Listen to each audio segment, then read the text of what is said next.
Here we go. Welcome to Salem Week in Review. My name's Naseem Raka, and I'm with the Consortium for Public Radio. Today we're going to be talking about Ballot Measure 52, which is the measure asking voters to approve a $150 million bond to fund education. It was sent to voters via the legislative body during this last session. Joining us today is an opponent of the measure. His name is Richard Burke. He's with the Mainstream Liberty Caucus, and he's also which talks for or works with the Libertarian Party. And also joining me as my co-host is Craig Harris with the Statesman Journal. He's a political reporter for that newspaper in Salem. Welcome very much. Welcome for joining me. Thank you. I want to start just by asking you, why are you opposed to this particular measure? Well, there are three basic reasons. The first reason is that we think it is bad public policy to make education more dependent on a behavior that is inherently addictive, destructive socially, and funded regressively. And when you're talking about that, this particular measure is addictive in what way? What are you talking about? Well, what it does is it takes out a 20-year loan which would go to schools, and that loan would be paid back with lottery dollars, which would be generated from people who play the various lottery games. Mm-hmm. Okay, and so you're saying that by making our school systems more dependent on lottery dollars, that's one of your reasons against it? Right. You see, one of the problems is that a study that just came out of Oregon State University discovered, not to anyone's surprise, that a disproportionate number of the dollars going into the lottery systems come from poor people, people who are less educated, and to the liberals who might be watching out there, who don't believe in regressive funding systems, this is an inherently regressive funding system. Also, it's been well documented, and maybe we could go into this later, that lotteries and gambling in general is an addictive form of behavior that is destructive to families, it is destructive to people's private lives, and incurs tremendous social costs on us. And what we're essentially saying is you wouldn't go out and start encouraging your children to gamble, but if it's for the school system, then it's okay. It's one of many vices. Would you say the same for prostitution? Would you say the same for drug use? Now, as a libertarian, I want to be very, very quick about pointing out that we think people should be able to do with their money whatever they want. But for us, the issue is whether or not public schools should become dependent on those behaviors. But public schools already are. If you look at the legislature, we fund our general fund by about $600 million every 2 years from the lottery, most of which comes from video poker. Do you advocate getting rid of lottery altogether for the general fund? In my personal opinion, if we are going to have a state monopoly on gambling, then I believe that the dollars spent in the gain from the lottery should go to fight addictive behaviors. That would save all of us a lot of money. I mean, when someone becomes an alcoholic or a chronic drug user or an addictive gambler, they lose their jobs, families come under state support, some of them go to jail, which costs taxpayers dollars. I think that if we are going to have a state monopoly on gambling, then those dollars should be spent on addictions. 100% of those dollars, all $600 million? That's my personal opinion. Okay, that's my personal opinion. Otherwise, what we're doing is we are making the institutions that receive the dollars now, like schools and like various projects that are called economic development, become dependent on those dollars. And what would happen? Some states have begun to feel that their lottery systems are not good for their people, and they're considering taking them away. If that ever happened in the course of the 20-year of this bond, then we would have to pull the dollars out of somewhere else, and then we'd have a really severe financial crunch on not only the schools, but many of the other programs who compete for those dollars. So it's, there are people who think that schools need more money, and there are people who think that schools have enough money now. With us on this issue, the point is that dollars for the sake of dollars is not always good. It's a kind of blood money in a way. And I think that we should draw the line at some point saying that this is a way to raise money that is healthy for society, and there are other ways that are not healthy for society to raise money. Well, the proponents of this bill say it's kind of almost it's very critical that we spend this money, that we get this money, and for safety reasons. They point to leaky roofs, they point to overcrowded rooms, kids sitting on radiators instead of classroom desks, all kinds of problems with infrastructure that could have safety problems. Right. So what do we do in that situation? The legislature has not given us another option. They haven't given us option B, which is to fund it through general fund revenue, income tax revenue. They've said your option is that you take out a loan and we pay that back with $150 million from lottery, and in fact $70 million more from lottery because there's interest on that. That's your option, either that or you don't get this infrastructure. So it's kind of a Hobson's choice, isn't it? Well, no, there is an option B, and that is the local option. If people out there really believe that their schools need more money, there is nothing in Measure 50 and Measure 5 which prevents people from asking. The property tax measures that recently. Which you know, people can ask if they can justify, if they can say, look, this school is unsafe, and they can convince voters of that, they can put out a bond measure. Now again, people are going to argue whether they have enough money or they don't have enough money. But this is something that can be done at the local level. I mean, let's face it. How much does the average voter in Portland, Oregon know about what the Bend School District needs in terms of its building? I would say almost nothing. And the vice versa, you know, the reverse also applies. You know, it's $150 million spread statewide is very, very thin. I remember I was talking to you before that in 1996, the Beaverton School Board passed a $146 million bond levy. And that really wasn't enough for Beaverton. They're still strapped. So that's just one school district. So now we've got $150 million to be spread statewide. You know, it just doesn't make any sense. Now I know proponents say we've got to spend this money, but I don't ever remember hearing a school board or a teachers union representative ever say, well, you know, maybe this is a bad idea. I remember a show that I did earlier, a radio show I did with you before. Jim Sager, who was head of the OEA, stated himself that lottery dollars to fund schools is bad public policy. Now, I can't think of a better endorsement for a no vote than that. Perhaps there's an agreement on that it's not good public policy. Right. But the fact of the matter is... He wants the money. Well, he wants the money, but right. How do you wean a state that is so dependent on that? I mean, if you... you know, you make the point of it's probably bad public policy, and even the governor would agree with you. He believes it's probably not good public policy. Right. Former Attorney General Ted Kulongoski felt the same way. But how many folks out there want to raise some sort of tax form to either backfill that or to cut services elsewhere where there's really a pinch? I mean, I think that's the dilemma. Is you got to fill. Right. Currently, there's a $600 million gap you'd have to fill if you get rid of the lottery, and then you tack another $150 million here if this measure didn't fail. So we're talking $750 million that you would have to find from some other source to fund these programs that people say are important. Well, there are a couple of answers to this. Let me start with education and then branch out beyond that, because education dollars affect the rest of the budget. And this gets into the second area I want to cover, that being choices of the legislature.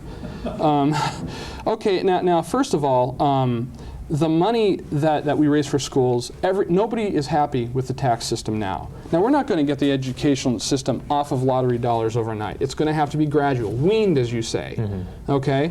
But to wean them off, we're going to have to demand that our legislators pass fundamental tax reform. You know, there have been people come up with all sorts of ideas. For example, Bill Sizemore came up with the idea of replacing property taxes with a sales tax. I know that's not popular in some quarters, but that's an idea. You know, there's just all kinds of proposals out there to try and balance out our tax reform system. I think if we did this, it would make debates like this a lot cleaner. But as far as actual money savings goes, I think the legislature has passed on a number of opportunities to save money. One is the idea of charter schools. Independent charter schools, you know, depending on what study you look at, would save millions of dollars, hundreds of millions of dollars, because only a portion of the dollars follow the kid into the charter schools. The rest remains in the public school system to be spread among the students who remain. You know, and they passed on that. And unfortunately, the Republican majority saw fit to let that die.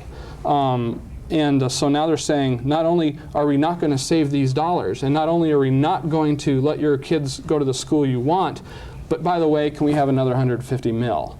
You know, that just doesn't make sense to me.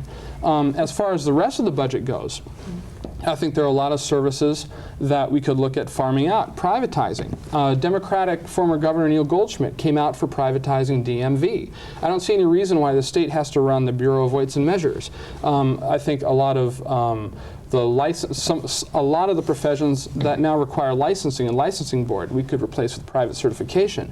I think there are a lot of things that we could do to reduce the size of government, and that would help to narrow that gap. And with tax reform, we could close that gap even further to the point where, you know, we have dollars coming from a stable and fair funding source, but at the same time we're being efficient and we're saving money. Well, you've covered a lot of ground here, Richard. Sure.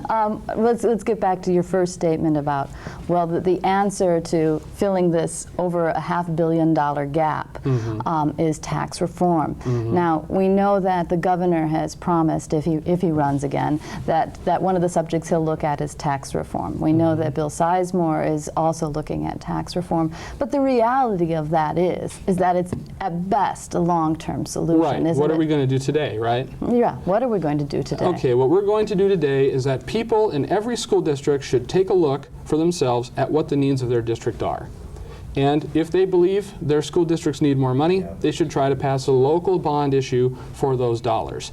But doesn't that doesn't that kind of play into the whole problem and how we got into this kind of stopgap tax reform that Oregon has had for the past 8 years since Ballot Measure 5 was passed? I mean, the voters were frustrated in 1990. They passed Ballot Measure 5 because they thought that their property taxes were too high. Voters were continued to be frustrated in 1996, thought their property taxes were too high. Property taxes, which largely went to fund schools, and they passed Ballot Measure 47. It went through some gerrymandering and we passed Measure 50 to fix it. But the statements that voters made in both those situations is that our property taxes are unfair, our system is unfair, and the result of it was, and it was mandated in the Constitution, Measure 5 is a constitutional amendment, is that we have to equalize spending across the state. Now you're coming in and saying, no, individual districts should now decide if they want to up their own property taxes to build the new roof, to get the new desk, to build the new building. Doesn't that put us back into where we were pre-Measure 5? Well, I think that the problems that you're talking about, they're real, but I think they're inherent with the system we have. And you know, does relying on lottery dollars to solve these problems make sense? You know, no, there's certainly drawbacks, and that's what I'm contending here.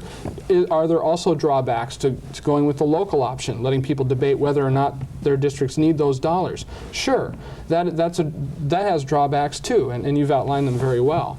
But getting back to the reality of the moment, if you do believe that schools need more money, the $150 million is going to be, you know, boop, just a drop in the bucket with what a lot of education advocates are saying the needs of the schools are.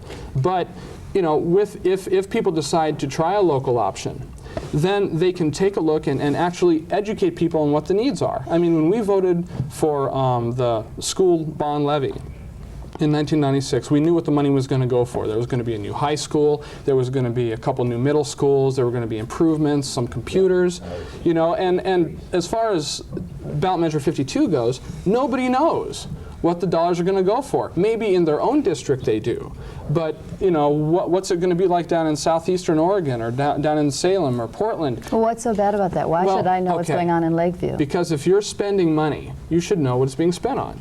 It's like we're saying, we're going to take out a 20-year loan and we're going to go to Vegas and try to win the money to pay it back with, and really we're not sure what we're going to buy with it. You know, it just doesn't make any sense to me. But voters don't know that the money allocated in here, and as you pointed out, it's just $150 million. When you're looking at a budget of $4.15 billion for education, which is what the legislative body passed this session, $150 million is very small in comparison. But we do know that $150 million that voters are being asked to vote on would go for infrastructure, meaning books, desks, roofs, buildings, those kinds of things. Now, whether Lakeview decides to buy books or desks or fix their roof, Why would I be interested in that? Well, you know, we know roughly what it's going to go for, but it would be like Beaverton coming at me with a ballot saying, we want to build some schools. And I'm like, well, okay, build schools, that might be a good idea, but what schools? Where? What part of town? The same would apply with this infrastructure, you know. Who's getting roofs, or how do I know the dollars will be spent efficiently and properly? There's really no way to tell unless I do a comprehensive study of every school district that's going to get this money. But is there a way to even determine that now? The state, by and large, since the two property tax measures of 1990 and 1996, has become in a way a mega school board. They just dole out the money, and they don't say, okay, we want you to spend X amount of these dollars we're giving you on teachers, Y amount on secretaries, this amount on athletics. Right. They just cut them a check. I mean, that's the way the system is now. And right. But what you're talking about there is a legislative allocation. What we're looking at here are voters trying to make decisions who don't work in the legislature full-time and don't have the luxury of being able to find all of this information. And that brings me to another issue that I wanted to point out as to why we oppose this. And that is this. When the legislature was in session, Republicans wanted a $4.1 billion school budget. Democrats want, you know, generally, I know there's some crossover, but generally Democrats wanted like a $4.35 billion school budget. They could not come up with a number. And they ended up with 4.2, and then they threw this 150 out to do the voters. Now, it seems to me, and a lot of other people, that this is purely a political decision. They could not make the political choices that they were elected to make. So what they did is they compromised. They said, oh, we'll kind of strike a balance in the middle and throw the rest out to the voters. That is not what we elect our legislators to do. We elect them to go down to Salem and pass an education budget. And they didn't do that. They passed 4.2. They did part of the job, but they didn't finish the job. And I think that this sets a bad precedent. Is it going to be now that every time there is a politically difficult decision for our elected officials to make, that they're going to sort of fob part of it off on the ballot? You know, I realize that on this particular ballot there are only a couple of statewide measures and a number of local ones. But in our general elections, you know, the voters' pamphlet is that thick. Now, if we're going to start letting our legislators fob off their duties on the voters' pamphlet is going to be that thick. I think, though, you make some good points, but I think you assume a little bit too much of our legislature. And I don't want to sound as an apologist for either side, but the people that we elect come down to Salem for approximately 6 months every 2 years. In the main, have other jobs. They're not full-time legislators. They get $1,100 a month, and they are thrown into a whirlwind of decision-making from early January to sometime in June or July. And when you have a dynamic of an extremely conservative Republican Senate, a moderate Republican House, and a moderate to, some may say, a liberal governor who's a Democrat, when you bring all those folks into Salem, can you possibly expect them to agree on any one thing? I mean, I think that's, in a way, asking a lot, isn't it? I mean... Well, I remember the movie Cleopatra, when one of the kings was sentenced to death by Caesar, and Caesar said something like, "Such is the fate of those who would be king." You know, if you're going... I can't think of a single legislator who ran for office on a platform of, well, I'll do what I can considering my job and other obligations. Don't expect me to finish what I start because of the complexities of the job. Sure, but they all said, we're going to go and be strong leaders and make politically difficult decisions. And we sent them to Salem, and they failed. Well, like I said, I don't want to be an apologist for politicians because my beat is to cover politicians, and most of what I write upsets them sometimes. But I think to give them the benefit of the doubt is they were in a real tough boat, and unless they wanted to continue to stay there through what may have been July or August, which would have infuriated voters more because they're spending more money in Salem, possibly they did take an easy route out. Possibly said, okay, look, this is a compromise, we're going to give it to you. But I think they did make some pretty hard decisions, and some middle ground was there.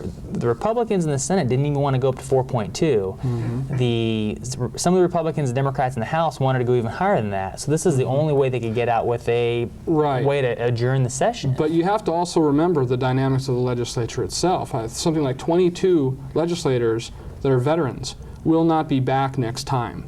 And if you think that the legislature is having difficulty now, wait until all of the newcomers come in because of term limits. I understand the California law was thrown out on narrow grounds, but they're saying that this is not likely to change the next election cycle in Oregon.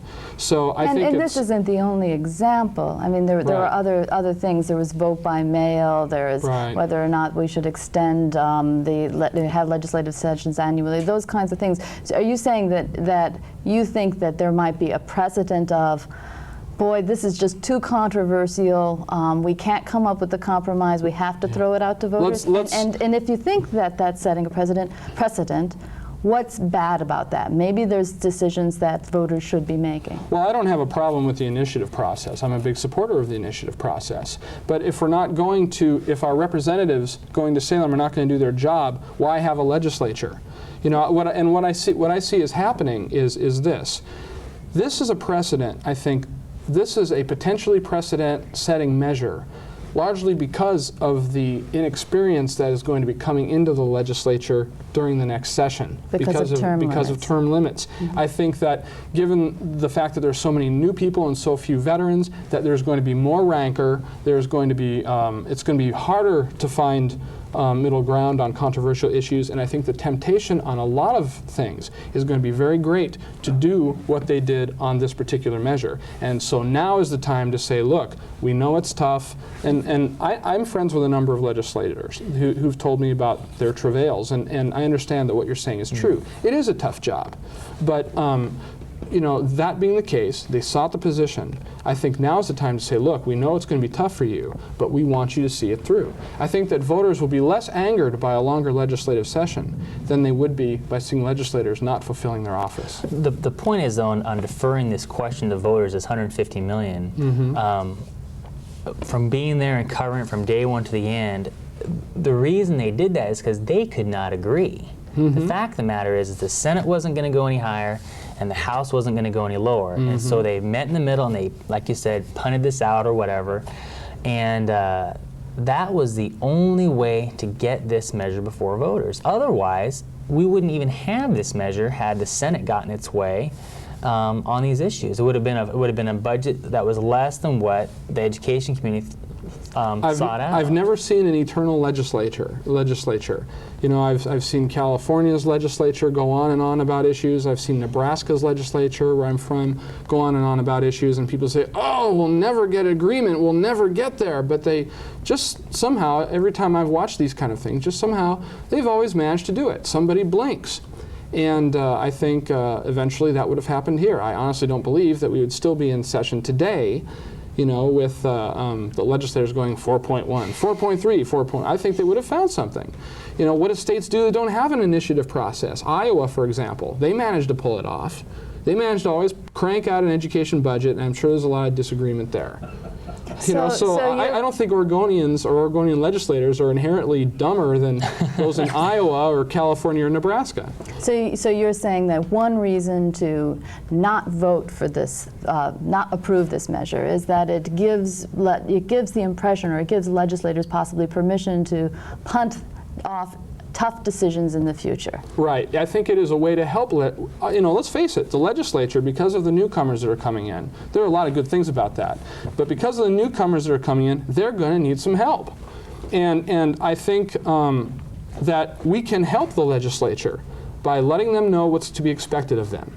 And what's to be expected of them is for them to do their job, for them to take advantage of money-saving things like charter schools, for them to make good public policy that doesn't rely on predatory behaviors and addictions. But I want to get to something, and that is, you just said that you respect the initiative process, which I assume means that when people vote for something through the initiative process, that vote should be respected. So it gets back to the lottery. Voters approved the lottery. They put it in the Constitution, and they approved it unknowing that money from the lottery would go to education. Right now, more than 10% of the education budget comes from lottery dollars. The legislature is asking them to increase that by $150 million one time only.